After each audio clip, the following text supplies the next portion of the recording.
चल रहा था द्रौपदेयाः छठे श्लोक का। सौभद्र द्रौपदेयाश्च सर्व एव महारथाः। सौभद्र तक आगे तो सौभद्र से लक्षित है स्वाध्याय। और द्रौपदेयाः द्रुपदस्यापत्यम स्त्रीति द्रौपदी तस्यापत्यानि द्रौपदेयाः प्रतिविंध्यादयः पांच है। इस लक्षित यहाँ पर है ईश्वर प्रणिधानम, क्योंकि द्रौपदी का स्वभाव था जब भी संकट आया है वो भगवान श्री कृष्ण को ही स्मरण करती थी। ईश्वर प्रणिधान का दृष्टांत सबसे बढ़िया तो पुराण के इतिहास में तो द्रौपदी का है, लोक में तो मीरा का है। जहर भी दिया गया वो भी अमृत हो गया। भगवान नाम के प्रति, भगवान के प्रति इतनी शरणागति पूर्ण दिया। ईश्वर प्रणिधान उसे ही कहते हैं। अतएव लक्षित ईश्वर प्रणिधान। अतएव कुल मिला के कितने हो गए?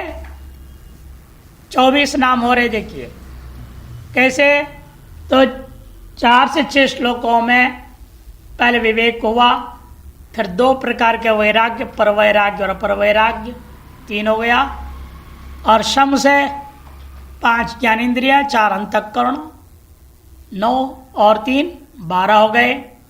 फिर तितिक्षा से काया वाचा मनसा तितिक्षा 3 प्रकार के लेकर के 9 2 11 1 12 और 5 17 और 3 20 हो गया। अब प्रति एक, श्रद्धा एक, समाधान एक और मोक्ष एक, ये 4 मिला के 24 हो गए। और ये 24 तत्व क्या जैसे किससे अधिष्ठित है? विष्णु भगवान से। अत्र शूरा महेश्वर से शुरू हुआ था, अत्र से विष्णुनाथ रातेति। अतएव विष्णु विशिष्ट चेतन विशिष्ट होने से यह केवल जड़ात्मक नहीं है, जड़ विशिष्ट चेतनात्मक होने से विजय के योग्य है, इस संकेत कर दिया गया। साथ साथ 24 तत्व जिन पर से विशिष्ट चेतनता का संकेत करने के साथ साथ अधिकारी के लिए आवश्यक होता षट संपत्ति और आपके 4 अन्य जो चीजें हैं, विवेक, वैराग्य और मोक्षता, इन सब को संकेत करने के साथ साथ यम और नियमों को भी संकेत कर दिया। बिना यम नियम का आप साधन चतुष्टय संपन्न नहीं हो सकते। यम नियम अत्यंत आवश्यक पहले, उसी से काफी अंदर शुद्ध होता है तो आपके अंदर विवेक और वैराग्य आदि जागृत होने की संभावना बनती है। अतएव यम नियम सहित साधन चतुष्टय का यहाँ पर सामान्य जो वेदांत अधिकार है वो बता दिया। और अब 7वां श्लोक आरंभ होगा, उसके बारे में शंकरानंद जी अपनी अवतरणिका दे रहे हैं।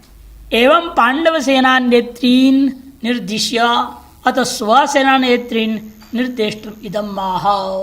पांडव के सेना के नयन करने वाले मुख्य जो योद्धा हैं, महारथी लोग, उनका निर्देश करने के बाद अब अपनी सेना जो दुर्योधन का अपने निज सेना है उसमें जो नेता हैं, अर्थात वहाँ भी युद्ध के लिए नयन करने वाले विशिष्ट जो हो गए महारथी लोग, उनका निर्देश करने के लिए आरंभ करता है। और श्लोक का मुख्य तात्पर्य एक पंक्ति ऊपर लिख दिया है, उत्तमाधिकारिण स्वरूपम। वास्तव में उत्तमाधिकारी का स्वरूप वर्णन करने जा रहे हैं, और इसी के अंदर वैपरीत्य लोग हैं वह अनधिकारी का लक्षण हो जाएगा। वैपरीत्य चेत अनधिकारिण स्वरूपम भवति, वह अनधिकारी का स्वरूप हो जाता है। क्या है श्लोक? अस्माकं तु विशिष्टाये तान् निबोध द्विजोत्तमा नायका मम सैन्यस्य संज्ञार्थं तान् ब्रवीमिते। अस्माकं तु विशिष्टाये तान् निबोध द्विजोत्तमा नायका मम सैन्यस्य संज्ञार्थं तान् ब्रवीमिते। अस्माकं तू करके व्यावर्तन कर रहा है, पांडव सेना से अपनी सेना को अलग करने के लिए तू कर दिया।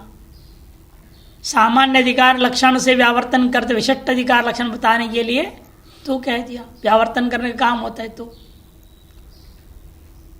अस्माकं तो हमारी जो सेना है, अस्माकं तु विशिष्टा ए, यह शब्द जो विशिष्ट है महत्वपूर्ण शब्द है। सामान्य अर्थ इतना ही है, ये विशिष्टा नायका मम सैन्यस्य संज्ञार्थम तान ब्रवीमि तान निबोध हे द्विजोत्तमा। नाम मात्र के लिए, क्योंकि असंख्य है, हमारी सेना तो वैसे भी 11 अक्षौहिणी सेना है, इसमें एक से एक महारथी अतिरिक्त बहुत सारे हैं, लेकिन प्रमुख जो मैं कुछ कुछ नाम मात्र के लिए, संज्ञार्थम नाम मात्र के लिए मेरे सैन्य के जो नायक हैं, देखो अस्माकम भी बोल रहा है, मम सैन्य से बोल रहा है, मेरे सैन्य के हमारे लिए समर्पित जो है विशिष्ट जो नायक हैं उन लोगों का नाम मैं मात्र के लिए कहूँगा, आप जो इसको ठीक ठीक जानिएगा। तान निबोध हे द्विजोत्तम। द्विजोत्तम कहने का पीछे भी यहाँ पर बहुत बड़ा विचार है, निंदा पक्ष भी है, स्तुति पक्ष भी है। द्विजोत्तम क्यों कहा? नहीं, द्रोण के लिए कह रहे हैं। द्विजोत्तम तो द्रोण के लिए, ब्राह्मण थोड़ी थे, पितामह क्षत्रिय के लिए बोला जाता है शब्द। ये द्विजों में, द्विजों गाने से तीनों आ जाते हैं, ब्राह्मण क्षत्रिय वैश्य, उनमें उत्तम गाने से श्रेष्ठ ब्राह्मण को विशेष को ले लिया गया। द्रोणाचार्य के लिए कह रहा है, आप इसको जानिएगा। यहाँ पर जैसे नियम है, श्रोत्र लक्षण में क्या कहा था? जन्म ना जाए थे ब्राह्मण संस्काराद्य उच्यते विद्या याति विप्रतम त्रिभी श्रोत्र मुच्यते। मैंने द्विजोत्तम कह दिया उसने, विप्रोत्तम नहीं कहा। क्यों नहीं कहा? द्विजोत्तम कहो विप्रोत्तम को, बात एक ही है, लेकिन द्विजत्व के संस्कार युक्त हैं आप, लेकिन वास्तव में विद्या जो होनी चाहिए वो आपके पास नहीं। विप्रत्व को प्राप्त नहीं किए लग रहा है, इसे द्विजोत्तम कह दे, विप्रोत्तम नहीं कह रहा है। निंदा पक्षी बनता है ये, औषधि पक्षी बनता है। टिप्पण विस्तार जाएंगे, पहले इसकी टीका देख लीजिए। अस्माकं त्विति, अस्माकं ये तु विशिष्टा विद्या बल पौरुष पराक्रम कुलशीलादि प्रसिद्धा। विशिष्टा का अर्थ कर रहे हैं विद्या बल पौरुष पराक्रम कुल शील माने स्वभाव आदि सद्गुणों के कारण से प्रसिद्ध लोग हैं। सैन्यस्य नायका, सैन्य का नायक प्रत्येक व्यक्ति अपने आप पे सेनापति होने योग्य नेता रहा। तान उनको ते तुम्हारे सामने, तुम्हारे लिए संज्ञार्थम मम परमाप्तत्वेन प्रज्ञानार्थम, मेरे ये परम आप्त लोग हैं, यह बताने के लिए, बोध कराने के लिए क्वचित नाम मात्र ले रहो ब्रवीमि। तो हम निबोध जो बुद्धिस्व, आप इसे ठीक ठीक जानिएगा, हे द्विजोत्तम संबोधन है। टिप्पण में जाइए। अस्माकम और मम दो पद प्रयोग कर दिया। पदाभ्याम तामस अहंकारोद्योतित, तामस अहंकार देवतित्व। पहले छठे श्लोक में आया था सात्विक अहंकार, यहाँ भी तामस अहंकार द्योतित हो रहा है। और भीष्म आगे शंका फूकेंगे वो राजस अहंकार की प्रवृत्ति का द्योतक हो जाता है। तो भयादिकम तिरोधाय दृष्टताम द्योतयति। तो यहाँ पर एक तो बताया जैसे पांडव सेना अलग करके अपनी सेना बताने के लिए है, लेकिन साथ साथ अपने अंदर विद्यमान भयादि को छिपा करके वह अपनी धृष्टता को द्योतन कर रहा है। इतना ढीठ हूं मैं, अपने गुरु के लिए ऐसा जानिएगा। बताओ निबोध बुद्धिस्व, क्या उनके अपने आप में बुद्धि नहीं है इतने कि वो देख के समझ ले कौन है कौन नहीं है, क्या है क्या नहीं है। इन्हें ऐसे कहना यही धृष्टता है। वो धृष्टता का द्योतन भी करता है ये तो शब्द। और विशिष्ट शब्द उत्तमाधिकारी और अनधिकारी दोनों के लिए घटा गया। कैसे देखिए, विद्या बल पौरुष पराक्रम कुलशीलादि भी प्रसिद्धा जो कहा गया, तत्र तेषाम सदुपयोग है। यदि विद्या का सदुपयोग कर रहा है, बल का सदुपयोग कर रहा है, पौरुष का सदुपयोग कर रहा है, पराक्रम कुल शील इत्यादियों का यदि स्वकुल के भलाई के लिए, देश की भलाई के लिए, धर्म के स्वरूप की सिद्धि के लिए यदि प्रयोग करता है तो वो उत्तम अधिकारी है। इसका विपरीत इन सब का दुरुपयोग कर रहा है वो अनधिकारी हो जाएगा। सदुपयोगेन गुणयुक्तश्चेद उत्तमाधिकारिण स्वरूपम लक्षणम भवति, अन्यथा तेषाम दुरुपयोगेन होना चाहिए। अन्यथा में भी यहाँ थोड़ा अशुद्धि पूछा, ठीक कर लेना। दुरुपयोगेन दोषयुक्ताश्चेत, यदि दोषयुक्त होंगे वे तो अनधिकारिण एव, वे सब वेदांत के अनधिकारी हो जाएंगे। हे द्विजोत्तम, ये स्थिति पक्ष में देखिए, द्विज श्रेष्ठ संबोधन, द्विश्रेष्ठ ऐसा संबोधन दिया गया। आप द्विजों में श्रेष्ठ है। निश्चित रूपेण ब्राह्मण क्षत्रिय वैश्य जो संस्कार युक्त है उनमें आप श्रेष्ठ, इसमें कोई संशय नहीं है। लेकिन निंदा पक्ष है, यह द्विजोत्तम क्रिया पर ले जाएंगे, क्रियावाचकम कथम द्विजानाम मन ब्राह्मणानाम यत कर्म, क्या है कर्म, यागादि कर्मानुष्ठान अनुष्ठान करणम, यागादि कर्म का स्वयं अनुष्ठान करना और कराना, माने आप केवल कर्मकांडी हैं, कर्म करने वाले हैं। तस्मिन्नेव श्रेष्ठस्तम, तार कर्मादि करने कराने में ही आप वास्तव में श्रेष्ठ है। न युद्ध है, युद्ध में आप श्रेष्ठ नहीं है। युद्ध करने के लिए धनुर्विद्यादि विद्याएं चाहिए ना। यदि धनुर्विद्या का गुरु है असली द्रोणाचार्य, उनको कह रहा है आप द्विजोत्तम केवल कर्मकांडी हैं, आपको युद्ध की विद्या कौशलता है नहीं। आप कहाँ आ गए यज्ञ, हम बेमतलब युद्ध भूमि में जाके यज्ञ में मंडप में बैठते कर्मकांड कराते, और यहाँ आ गए और लगता है आप तो प्रिय शिष्यों को देख करके पक्षपात भी कर सकते हैं, आप अविश्वसनीय हैं भी हैं आप। इस तरह से निंदा पक्ष में भी वो संकेत करने के लिए द्विजोत्तम कह रहा है। विप्रत्तम व न प्राप्त, और यदि विद्यावान होते तो विप्रत्व होता आपके अंदर, आपके विप्रत्व ही लगता है, प्राप्त नहीं किए हो, यह भी संकेत करता है द्विजोत्तम कहकर विप्रोत्तम न कह करके। संजार्थम किंचन नाम मात्र वक्ष्य, असंख्ययत्वाद, असंख्य होने के कारण से। और वो कितने नाम गिनाएगा, 8 नाम गिनाएगा। और 8 नाम क्या है, अष्ट नाम भी अष्टदा प्रकृति संकेतित, 8 नामों के द्वारा ये संकेत कर रहा है वो हम अष्टदा प्रकृत्यात्मक ही है, केवल जड़ात्मक ही है, हमारे पक्ष में कोई ईश्वर चेतन नहीं है। अतः हमारा हार निश्चित है। जो चेतन ही विजय हो को प्राप्त करता है, जड़ के विजय को प्राप्त नहीं कर सकता। यह स्वयं के हार का भी संकेत उसने कर दिया। अष्टदा प्रकृति परक अपने 8 ही प्रमुख योद्धाओं का नाम ले रहा है वो। देखिए, केते इत्यताः द्वाभ्याम, 2 श्लोकों के द्वारा उनके नाम गिना रहा है। भवान भीष्मश्च कर्णश्च, कृपश्च समितिञ्जयः, अश्वत्थामा विकर्णश्च, सौमदत्तिस्तथैव च। भवान भीष्मश्च कर्णश्च कृपश्च समितिञ्जयः, अश्वत्थामा विकर्णश्च, सौमदत्तिस्तथैव च। भवान भीष्मश्च, भगवान देखिए एक वचन प्रयोग कर रहा है आपको। आप एक वचन क्यों प्रयोग कर रहा है? गुरु है ना, गुरु के लिए क्या होना चाहिए? बहुवचन होना चाहिए, नियम है। गुरावात्मनिचेश्वरे बहुवचनम प्रयुंजीत, कभी एक वचन से बोलना नहीं चाहिए गुरु को।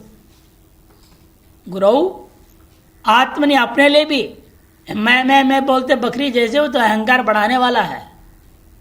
इसे समूह के शब्द कौन से बोला? हम, वयम, अहम की जगह पर वयम बोलना, वयम गच्छाम, अहम गच्छामि बोला जा सकता है, संस्कृत से गलत नहीं है, लेकिन अहम गच्छामि बोलना स्वाहंकार को बढ़ावा देना है। और वयम गच्छामि बोलने से उसमें एक अलग शालीनता आ जाती है, सभ्यता, नम्रता आ जाती है। इसीलिए बहुवचनम प्रयुंजित, अपने लिए भी, अपने बारे बताने के लिए भी बहुवचनी होने बोलना चाहिए। और ईश्वर गुरावात्मनि चेश्वरे बहुवचनम प्रयुंजिता, ये वैदिक नियम, वेदों में आया मंत्र, वैदिक मंत्र है, वेद में कहा हुआ मंत्र है। और ऐसे में गुरु को एक वचन बोलना, भगवान कह देना, ये भी एक तरह से अनुचित प्रयोग कर रहा है। भीष्मश्च, और भीष्म 2, कर्ण 3, कृपाचार्य 4, समितिंजय विशेषण पर भी लिया गया इसको चारों के, अश्वत्थामा 5, विकर्ण 6, सौमदत्ती 7। और समितिंजय से हम संज्ञा पर ले जाएंगे तो पूरा 8 हो जाता है। पूर्वार्ध में 5 भवान, भीष्म, कर्ण, कृप, समितिंजय, अश्वत्थामा, विकर्ण, सौमदत्ती, 8 हो गए। देखिए टीकाकार क्या कहते हैं, पहले इनको देख लो। शंकरानंदी, भवान भीष्म कर्ण कृप मने कृपाचार्य समितिम वीराणामपि युद्ध क्रियां जयतीति समितिंजय। इसके लक्षित क्या अर्थ बताया नहीं, कौन है वो? युद्धे दुर्जयो अश्वत्थामा, और अश्वत्थामा कौन है? युद्ध में जो जीतने संभव ही नहीं है। विकर्णश्च एवं सौमदत्ती, सौमदत्त से पत्यमिति, सौमदत्ती या नाम बता दिए, भूरिश्रवा नाम का राजा। टिप्पण संग्रह में आई है भवान, और ये एक वचन क्यों प्रयोग कर रहा है वो संकेत देते हुए हमने लिख दिया, अमित्रस्य मित्रोप्यमित्र एव इति न्यायात्। यदि भी आगे बाद में बना हुआ है, ये न्याय चाणक्य सूत्र में आया है। अमित्रस्य मित्रोपि अमित्र एव, अमित्र का जो मित्र होता है उसको भी आप कभी अपना मित्र कभी न समझें, वो अमित्र ही होगा। क्योंकि आपके शत्रु का मित्र है वो, अमित्र बन गया शत्रु। जो शत्रु का मित्र होगा वो आपके मित्र कैसे बन सकता है? और मित्र बन के आएगा जरूर, उसकी ओर से आ रहा है वो, और आपसे मित्रता का हाथ बढ़ा रहा है, तो समझ लेगा आपका विनाश होने वाला है। इसी तरह से आप हमारे शत्रु द्रोणादि में कौन आगे खड़े हुए? अर्जुन आदि, उनके आप पर मित्र जैसे हैं, श्रेय को चाहने वाले हैं उनके, हमेशा उनके श्रेय को चाहते हो आप, युधिष्ठिर आदियों का। इसलिए आप अमित्र के मित्र के सम्मान होने के नाते मेरे दृष्टिकोण पे आप अमित्र ही हैं, गुरु नहीं है। इसलिए मैं एक वचन बोल रहा हूं, बहुवचन नहीं बोल रहा हूं, ये संकेत कर रहा हूं। और इति लौकिक न्यायेन, थोड़ा छपिए यहां, तम अविश्वसनीय वैति सूचिता, तम अविश्वसनीय, शुद्ध करो, तम अविश्वसनीय, ये बनना चाहिए। कुछ जो गलत छप गया हो, बिना शुद्धिकरण किए ही हमने छाप दिया ना, वो गड़बड़ कर। अब द्वारा मैंने एक ही कॉपी निकाला हूं, आगे के 2 पन्ने का करेक्शन करूंगा, ठीक करके फिर उसका प्रिंट आउट निकालूंगा, तो वो कम से कम गलतियां होंगे। इति सूचिता, इस संकेत किसका दिया? भूधातु से बना हुआ भगवान प्रयोग करते हुए पृथ्वी तत्व का द्योतन किया। अष्टधा प्रकृति में से एक का नाम, पहला का नाम है पृथ्वी। भूमि रापो वनला श्लोक है ना, उसके आधार पर भीष्मा बिभेति सर्वान बिभेति सर्वे यस्माद्वा इति भयंकर प्रतिज्ञावान वा आप इत्यर्थः। विभेति सर्वान, सबको डराता है, या सब जिससे डरते हैं उसे कहा जाता है भीष्मा, अथवा भयंकर प्रतिज्ञा वाला, उसको कहते हैं आप। जल का द्योतक है। कैसे? कि जल का भी यही स्वभाव है, जल सबको डराता है और सब जल से डरते भी हैं। जल से जी रहे हैं लेकिन जल से सबको डर भी है। कब गंगा जी की बाढ़ आ जाए कोई भरोसा नहीं, आज में डरा हुआ रहता है, गंगा तट वाला तो और ज्यादा। इतना ही नहीं, भयंकर प्रतिज्ञा जल ने कर लिया है, समझ लो टिहरी डैम बन गया। और जल जो खड़े हैं वहाँ भयंकर प्रतिज्ञा लेके बैठे हुए हैं, वो जिस दिन फूटेगा ना वो सब दिल्ली तक नाश कर देगा। जल की प्रतिज्ञा आपको पता ही नहीं चलता क्या है। कभी बादल फट के आ जाता है, इतनी भयंकर गांव का गांव उजाड़ के नहीं खत्म, पता ही नहीं चलता कुछ था। जहां बादल फट के पानी गिरेगा ना एक साथ, वो पूरा साफ हो जाता है। 1995 की बात है, हिमाचल में मणिकर्ण के पहले बहुत जबरदस्त फटा बादल, 6 गांव खत्म हो गए। बहुत मलबा हटाते रहे, परेशान रहे, क्योंकि जो उस समय वहां का राज्यपाल का बच्चे वहां पर गए हुए थे, उसी क्षेत्र में घूम रहे थे और सब के सब खत्म हो गए, मुर्दे तक नहीं मिला। 30 फुट ऊंचाई पर जो था पुल भी सब पुल के बराबर मिट्टी भर गया, पुल सब गया, पुल भी था पता ही नहीं चलता। ये जल की प्रतिज्ञा है, भयंकर प्रतिज्ञावान है। इसलिए यहां जल लक्षित हुआ विश्व से, पृथ्वी जल हुआ, भूमिरापो कर्ण्यत्यनेन शापा नीति कर्ण। हमेशा शापों को ही सुना, जन्म से लेकर मरण तक बेचारा शाप के लोग को सुनने को मिला ही नहीं उसको, इसलिए उसका नाम था कर्ण। कर्ण्यते श्रीयते अन्येन शापानीति कर्णः। यह है अग्नि, अनलः, अग्नि तत्व के देवता का। वैसे भी सूर्य का पुत्र है ना, सूर्य क्या है, अग्नि तत्व का प्रतीक ही है। कृपा सामर्थ्य धातु कल्प्यते सत्यम एव सदा यो असौ, उसे कहते हैं कृपा, जो सत्य की ही हमेशा प्रतिष्ठित रहता है, कल्पना करता है, विचार करता है, विचार मन में आता है, वो है निर्लिप्त व्यक्ति ही यह संभव है। थोड़ा सा भी इसके अंदर लेप है किसके प्रति भी, वह सत्य में प्रतिष्ठित नहीं हो सकता, क्योंकि आप पक्षपाती हो जाओगे। जिसके प्रति आपके थोड़ा सा भी लगाव है ना, लेप है, आप उसके पक्ष में जरूर झूठ बोलोगे, चाहे कोई भी हो। थोड़ा सा भी किसी के प्रति भी लेप है, संग है, लगाव है, आप उसके बचाव के लिए हर तरह से प्रयास करेंगे। उसे गलती हो जाए उसके लिए छिपाएंगे, आप झूठ बोलेंगे। एक बार एक जज की कहानी आती है, वो बेटे जो ने मालूम नहीं था कि उनके बेटे को पकड़ के लाया जा रहा है। केस फाइल खोला गया, सामने आया, पुकार हुई तो लोग लाए, पुलिस ने देखा, अरे ये तो मेरा बेटा है, ये मुजरिम है, अब मैं क्या करूं। दुविधा में पड़ गया हो कि मोह है ना, पुत्र मोह। अब उसने देखा कि तो गड़बड़ है, मेरे बस की बात नहीं है, और इसका पक्ष लूंगा अन्याय हो जाएगा,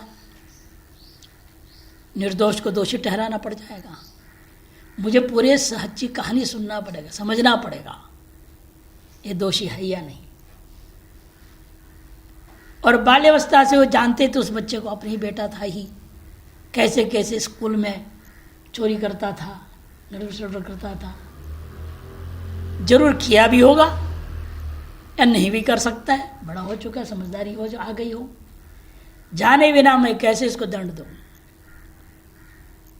लेकिन शाम के अंदर जानना भी मुश्किल है पूरी कहानी। शाम 4 बजे तय करना, इसको जेल भेजना पड़ेगा। वो क्या बोलते हैं ना, वो भेजते हैं पकड़ा हुआ को, जमानत में छोड़ा जाता है,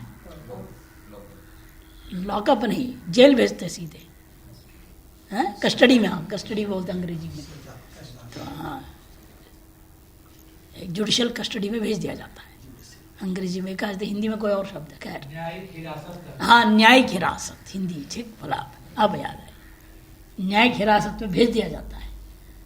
वो भेजा भी नहीं जा रहा, हिम्मत नहीं हो रही है। तो उन्होंने तरीका निकाला कि इसको न्यायिक हिरासत भी ना भेजा जाए और छोड़ा भी ना जाए। फिर कहाँ रखेंगे? थाने में रहा जाए। उसे दिमाग लगाई, कानून देखो पक्षपात कैसे होती है, इसलिए दृष्टांत दे रहा हूं, घटी हुई घटना ही है।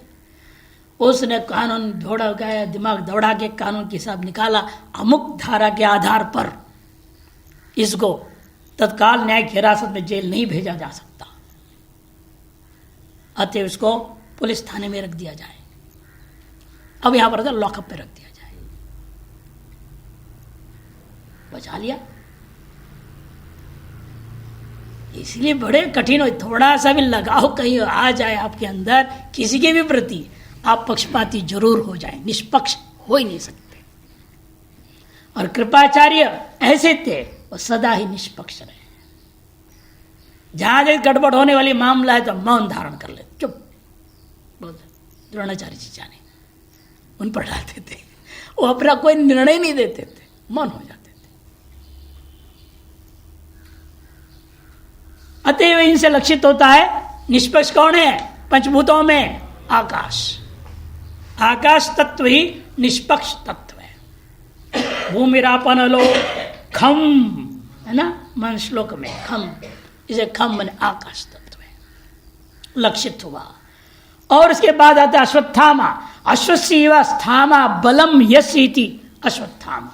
अश्व के समान है, थाम स्थामन शब्द होता है बल अर्थ में, बल जिसके पास, उसे अश्वत्थामा कहते हैं। महाबली कौन है आपका? वायु। भयंकर बल है, घोड़े से भी ज्यादा बल है। कितने हॉर्स पावर कहते हैं, इसलिए हॉर्स पावर बोलते हैं इसको, है ना। हॉर्स पावर में हॉर्स क्या होता है? घोड़ा। बिजली के भी आजकल हॉर्स पावर से गिनती होती, इतने हॉर्स पावर का पंप है ये। घोड़े का बल से बल नापा जाता है दूसरे की। पहले जमाने में घोड़े ऐसे थे, आजकल के घोड़े नहीं। ये घोड़े क्या पता नहीं क्या है, ये दम ही नहीं इनमें कुछ भी। सिंधु को उसमें सिंधु देश का घोड़ा माना जाता था, सैंधव सिंधु देश का घोड़ा जबरदस्त हुआ करता था। खैर, उसके बल्ले जिसका लक्षित कौन हुआ? बलवान वायु। मारुत तुल्य वेगम, है ना, जितेंद्रियम बुद्धिमता, स्पष्ट लोक में आगे नहीं। वायुपुत्र हनुमान कहा जाता है, इसीलिए अत्यंत बलवान। अच्छा, अत्यंत बल के माध्यम से लक्षित हुआ यहां वायु तत्व। खम वायु रे वचो। और आता है विकर्णा। विकर्णा मने स्वस्य भ्राता, भ्रता हो गया भ्राता। विगतो कर्णो धर्म श्रवणाद यस सा, जिसके धर्म के श्रवण करने से कान दूर हो गए, मैंने कान से धर्म सुनना ही नहीं चाहता, अधर्म ही में को सुनने में मजा आता है, अधर्म करने में मजा आता है, उसका नाम विकर्ण। इस लक्षित कौन हुआ? मन। मन का स्वभाव है, कभी धर्म को सुनना नहीं चाहता है मन, इसलिए इसका नाम है। वो मन अपने अनुकूल बात सुनना चाहता है। यदि आप गड़बड़ करना चाह रहे हैं और आप किसी की सलाह लेने गए और वो सही सलाह देता है तो आप नहीं सुनेंगे। आपके इसमें कोई ऐसा रास्ता निकाल दीजिए ना, तो हमारे अपने अनुकूल के लिए निकालने की कोशिश करता है। शास्त्र का भी तोड़ मरोड़ कर देगा अपने अनुकूल घटाने के लिए। यह मन का स्वभाव है। इसीलिए यहां पर इस अश्वत्थ जो आपका विकर्ण शब्द से लक्षित हुआ मन। मन और बुद्धि है ना वहां पर। उसके बाद सौमदत्ति सोमेन दत्तम इति तस्य पत्यम भूरिश्रवा, मैंने बुद्धि ही इत्यर्थ। सोमेन, सोम कौन है? चंद्रमा। चंद्रमा के द्वारा दिया हुआ। चंद्रमा किसका अभिमानी देवता है? बुद्धि आदि का। इसीलिए लक्षित हुआ बुद्धि तत्व। तथैव च, कई पाठ में दे तथैव च की जगह पर जयद्रत समिति जय को सभी का विशेषण बना देंगे, और यहाँ तथैव च के पाठ भेद है जयद्रत, ये 8वां है। इति पाठांतरम राजस अहंकार इत्यर्थ। एते सर्वे स्वभावत शुद्धा उपादितो अशुद्धा। ऐसा स्वभावत भले शुद्ध है, श्रेष्ठ है, लेकिन उपाधिवशात अशुद्ध हो गए, अशुद्धा अतएव उभयार्थक, इसलिए उभयार्थक हो गए। ये भी क्या हो गए, सबके सब उभयार्थक है। शुद्ध पक्ष में लेंगे अधिकारी का विशेषण हो गया, और अशुद्ध पक्ष लोग है अनधिकारी का लक्षण बन गया। क्योंकि पृथ्वी जल तेज वायु सब शुद्ध भी होते हैं अशुद्ध भी होते हैं ना। अशुद्ध है तो शुद्ध कर लेते हो आप। सबसे पहले क्या होता है, आसन शुद्धि से भी पहले भूशुद्धि। आप जहां भी बैठेंगे ना, आसन उठाएंगे और वहां जल छिड़काएंगे, शुद्धिकरण करेंगे, फिर आसन रखेंगे, फिर आसन शुद्धि करेंगे। अशुद्ध हो तो भी पृथ्वी को आप अपने मंत्रों से शुद्ध कर लेते हैं। इधर जल भी है, सामान्य जल है, चलो इसको शुद्ध कैसे करें, चलो गंगा जल डाल दो, थोड़े मिला दिया, शुद्ध हो गया। या मंत्रों से शुद्ध कर लो, मंत्र से शुद्ध करेंगे ना। वहां पर भी कलश स्थापना में सारे मंत्र बोले जाते हैं, लंबा चौड़ा, यहाँ विष्णु है, यहाँ ब्रह्मा जी बैठे, यहाँ ये बैठे, वो बैठे, सब देवता, सब सागर, सारे आ जाओ इसमें, सब पाकर इसको अत्यंत पवित्र कर दो। ये सब चीजें हैं शुद्धाशुद्ध उभय पक्ष। इसलिए अग्नि भी ऐसे ही है, अब आग जला देते हो, जहां से सवा करोगे क्या। पे अग्नि का दो काम होता है, शुद्धिकरण, संस्कार होते हैं, इसीलिए अग्नि के 15 संस्कार करने पड़ते हैं। कुल मिलाकर के अग्नि की स्थापना से लेकर अंत तक का 27 संस्कार हैं, 27 संस्कार होते हैं। अग्नि प्रज्वलित होने के बाद 15 संस्कार होते हैं। जन्म हुआ, जात कर्म संस्कार शुरू कीजिए उसकी, और हरणी मंथन होता है, वर्णी को उत्तराधरणी है, योनि और लिंग मान करके वहां पर गर्भाधान संस्कार वहां से शुरू होता है। अग्नि के भी गर्भाधान संस्कार से 15 संस्कार चलते हुए वहां तक के, केवल अंत्येष्टि छोड़ के, अंत्येष्टि कर दिया तो काम खराब हो जाएगा ना। 15 संस्कार किए जाते हैं। फिर उसके बाद अग्निकुंड में रखा जाता है, वहां फिर संस्कार होते हैं। फिर सम्मुखीकरण होता है, अग्नि बेईमानी ना करें, अग्नि को डराया जाता है ना। क्या करते हैं, हाथ में जल लेकर के घूमते हैं, डराते उसको, देख तो बेईमानी करेगा जल डाल दूंगा तेरे पर। डर के मारे वो सम्मुख हो जाएगा, और फिर वो जल घुमा आगे ईशान कोण में करते कि नहीं। ये सम्मुखीकरण होता है। ये सब करने के बाद जा करके स्वाहा स्वाहा शुरू होती है। इसलिए अग्नि, उत्पन्न अग्नि अपने आप में अशुद्ध है, इन प्रक्रिया से शुद्ध कर लिया जाता है। वायु भी ऐसे ही है, शुद्धाशुद्ध दोनों होता है। अब गर्मी आ रही है, कुछ दिनों के बाद देखिएगा, जैसे आप लोग आएंगे यहां बैठने लायक नहीं रहेगा। क्यों, सबकी पसीने का दुर्गंध आएगा। फिर इसको कहना पड़ता है अगरबत्ती जला दे, कुछ जला दे। प्रदूषित वायु हो गई दुर्गंध से, उसको सुगंधित करके शुद्ध कर लेते हैं। होता कि नहीं होता है। इसी तरह से आकाश भी, ये तो देशावचिन्न आकाश प्रतिशुद्ध हुआ, उसका शुद्धिकरण कर लो। सभी के शुद्धाशुद्ध पक्ष है। शुद्धत्व पक्ष में इसको ले जाएंगे हम, उत्तमाधिकारी के स्वरूप कोटि में ले जाएंगे, और अशुद्ध पक्ष लोग हैं वो सब चला जाएगा अनधिकारी का स्वरूप कोटि में। वही संकेत किया इन्होंने, इसमें उपाधि तो अशुद्ध अतः उभयार्थक है। शुद्धत्व पक्षे उत्तमाधिकरण स्वरूपम, अशुद्धत्व पक्षे अनधिकारण स्वरूपम द्योतयंती। इस प्रकार से 8वां भी हो गया। 9वें श्लोक आरंभ होता है। इसके कोई अवतरणिका इन्होंने नहीं दिया है शंकरानंद जी, क्योंकि एक साथ बोलते हैं दोनों श्लोकों के द्वारा। एक कह दिया तो उन्होंने पहले ही द्वाभ्याम, उन 8 का नाम मात्र से 2 श्लोकों से कहूंगा, ऐसे एक साथ अवतरणिका दे दिए थे। अन्ये च बहवः शूरा मदर्ते त्यक्त जीविता नाना शस्त्र प्रहरणा सर्वे युद्ध विशारदा